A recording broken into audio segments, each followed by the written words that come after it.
Qué hermosa mañana de frío, de lluvia y bueno, de intenso placer que me regala un día como hoy, lleno de neblina. Bueno, donde yo estoy desde mi ventana, eso es lo que puedo ver. Hoy les quiero compartir tres aspectos, ¿sí? Que nos indican que algo va mal con el hedonismo, ¿sí? Algo va terriblemente mal, diría yo, porque nos hemos saltado la talanquera, como decimos en criollo, cuando hemos pasado ciertos límites y empezamos a padecer o sobre todo a hacer padecer a los demás. Presten entonces atención a la explicación que voy a compartir a continuación. Primero, tenemos que el hedonismo ya sabemos que es una sensación o un disfrute, una preferencia por el placer. Eso nos queda claro. Evitamos el dolor, ¿sí? En una condición natural, el cuerpo pues es hedonista porque el cuerpo naturalmente no está padeciendo ningún tipo de dolor y pues entendemos entonces el dolor como algo eventual. Pues viene, hace alguna función o nos da alguna alerta y se va, ¿bien? Eso es importante reconocerlo. Entonces nuestra naturaleza pues ya es hedonista por allí, ¿bien? Busca siempre la sensación de bienestar, el homeostasis, el equilibrio, el tengo hambre como, tengo sed bebo, tengo deseo sexual, pues tengo una actividad sexual. Y así vamos saciando necesidades que cíclicamente van apareciendo, digamos que están en estado de latencia, oculto o escondido, pero van a aparecer. Ahora, ¿qué sucede cuando hay una alteración en mi mundo de percepciones? Hay una alteración en mi psiquis, hay una alteración en mis pensamientos o en mi mente. De hecho, ustedes sabrán que existe una gran cantidad de enfermedades o trastornos mentales que básicamente son estas alteraciones del juicio, estas alteraciones profundas que no son cualquier cosa, ¿bien? Por eso se llaman enfermedades, porque así como se enferma el cuerpo, los estudiosos de la mente entendieron que la mente también se enfermaba, pues. Y ahí está un detalle bien interesante si eres hedonista y tienes alguna alteración de base a nivel de la psique, ¿ok? Pero bueno, vamos a entrar entonces en materia de las tres cosas o de los tres aspectos que pudieran ser, que son señales de alerta para entender que ya no estamos o no estamos nosotros o no estamos ante alguien hedonista, sino ante alguien trastornado. Que eso son dos cosas diferentes y quiero dejarlas bien claras. Y si ustedes conocen otras razones, buenísimo, pero hemos satanizado el hedonismo cuando lo natural es el hedonismo en nuestra especie. Pero cuando hay una alteración tenemos que mirarla también de frente y reconocerla, ¿bien? Bueno, tenemos el egocentrismo. Eso significa estar centrados en las necesidades propias del ego, las necesidades que van por encima, centrados en mí, no me importa más nadie, ¿bien?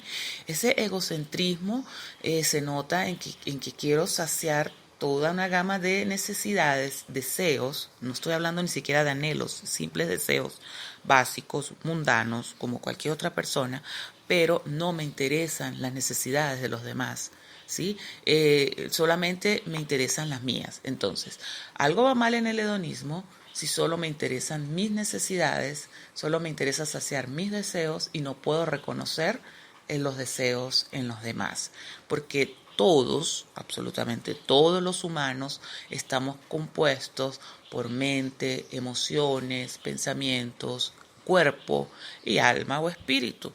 Entonces, el hecho de que yo quiera saciar las mías, siendo el centro del mundo, sin pensar que existen todos los demás son su propio centro.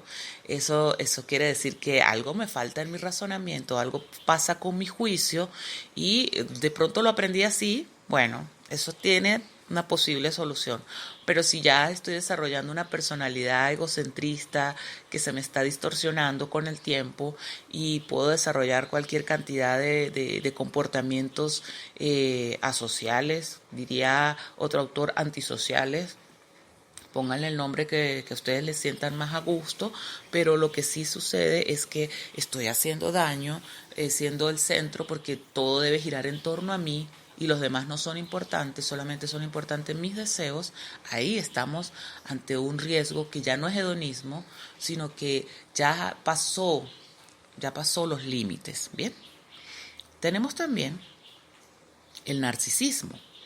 El narcisismo, dicen los autores, algunos autores, que todos tenemos de algún modo algo de narcisista. Claro, si lo asociamos con eso de admirar nuestra belleza o de sentirnos cómodos con nuestra forma, no, nuestra apariencia o nuestra forma de ser, o sentir esa confianza de sentirnos, bueno, poderosos. Es parte un poco del narcisismo común, pues dirían algunos autores. Pero cuando, cuando sabemos, mejor dicho, que esto es un problema y que nos puede generar toda una serie de complicaciones o se la puede generar a otras personas. Bueno, cuando este narcisismo pasa a ser una patología, es decir, una persona totalmente centrada en el merecimiento, ¿verdad?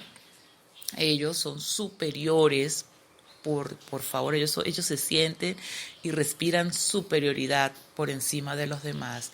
Obviamente tienen un léxico, una educación, de pronto han hecho algunas cosas que los hace sentirse en ese pedestal, pero muy en el fondo son seres inseguros, totalmente inseguros, ¿sí? Sin embargo, ellos dañan la imagen de los demás por posicionar la de ellos. Entonces, esto nos muestra que no es hedonismo, esto nos muestra que es narcisismo. Bien, ellos se aprovechan totalmente de las personas que ven más incautas, más ingenuas, más dependientes, porque es que en el planeta existimos todo tipo de personalidad y todo tipo de constitución emocional, mental.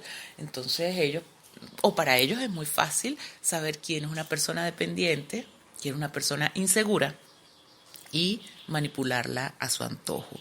Entonces, lo que es narcisismo no es hedonismo. Que un hedonista se admira a sí mismo, se gusta, se complace, se acaricia, se cuida, se consiente y alimenta el placer de la vida en los olores, en los sabores, en las sensaciones. Bueno, eso es una cosa. Pero el narcisista necesita que sea alguien que se encargue de todo eso para él. Y nadie es suficientemente bueno. Eso también es otra característica fundamental del narcisista. Nadie le da ni siquiera por los talones. Esto hace entonces que entendamos que una cosa es ser hedonista, ¿verdad? Y otra cosa es estar ante una persona narcisista o de pronto estar desarrollando sin saberlo un narcisismo que puede ser dañino, ¿bien? Porque ya al principio le explicaba lo natural también del narcisismo. Y finalmente tenemos el sadomasoquismo, muy conocido como una práctica erótica para incluir elementos de juego y diversión pues a la actividad sexual. Cuando se hace esporádicamente y cuando se hace, digamos, de una manera consensuada, ¿sí? Estamos ante una práctica de sadomasoquismo o una experiencia de sadomasoquismo que no necesariamente es hedonista, ni tiene que ver con el hedonismo, y quiero dejarlo claro, porque aquí hay placer y dolor juntos en el sadomasoquismo. Bien, en cambio, en el hedonismo se rechaza el dolor y se refuerza todo lo que es placer. Vamos a ahora ubicarnos en el contexto del sadomasoquista como tal, ¿bien? Esta persona disfruta generándole dolor a otra persona, ¿bien?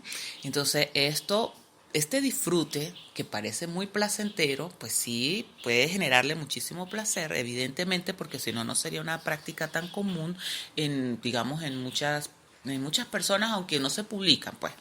Es importante reconocer que el sadomasoquismo genera dolor en alguna de las partes, ¿sí? O sea, de los integrantes de la actividad sexual en todo caso. Y ese dolor va en contra de la práctica propia o de la filosofía o del estilo de vida hedonista, ¿bien? Adicionalmente es posible que el sadomasoquista disfrute también de la práctica a la inversa, bien, que se la apliquen a él. Entonces, si él disfruta ciertas actividades dolorosas, significa que él no es hedonista, sino es sadomasoquista. Como que es sencillo, ¿no? No hay que darle tantas vueltas. Entonces, lo importante es que hay sadomasoquistas que ya la única manera que les activa, o sea, lo tienen como una fijación o como una patología, porque la única manera de activar su función sexual, el disfrute, el placer, el encuentro y digamos todo, tener toda la respuesta sexual como tal, es a través de este tipo de prácticas donde hay experiencias dolorosas mezcladas con sensaciones placenteras. Entonces, bueno, para finalizar, quiero que les quede este podcast de información para que sepamos que, bueno, el hedonismo es natural, es el disfrute, es la conciencia del placer, es reconocer que fuimos hechos con sexo, el sexo es placer, muy indistintamente de las condiciones de nuestros, digamos, de los seres que nos dieron la vida, ¿sí? Que si estaban enamorados, que si fuera un ascensor, que si fuera un rapidito, que si fuera una relación a la fuerza, que si estaban casados, si no lo estaban. El sexo es placer. Bien, entonces este placer nos lleva a una condición natural y cuando llegamos al planeta también lo recreamos muchas veces.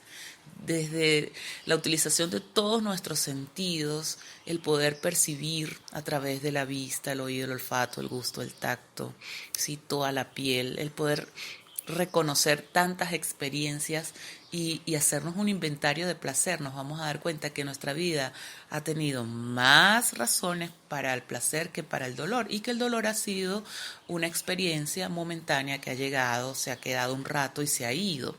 Si nos quedamos en el dolor, entonces estamos eligiendo padecer, estamos eligiendo el sufrimiento.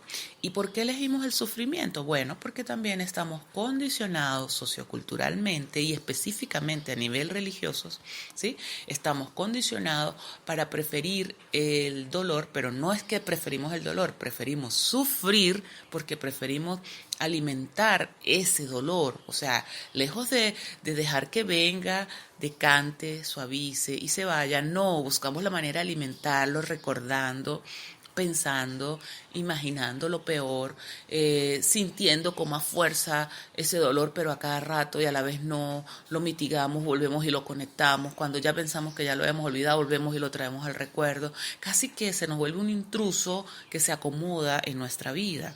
Entonces es importante reconocer la diferencia entre lo natural del hedonismo, ¿verdad?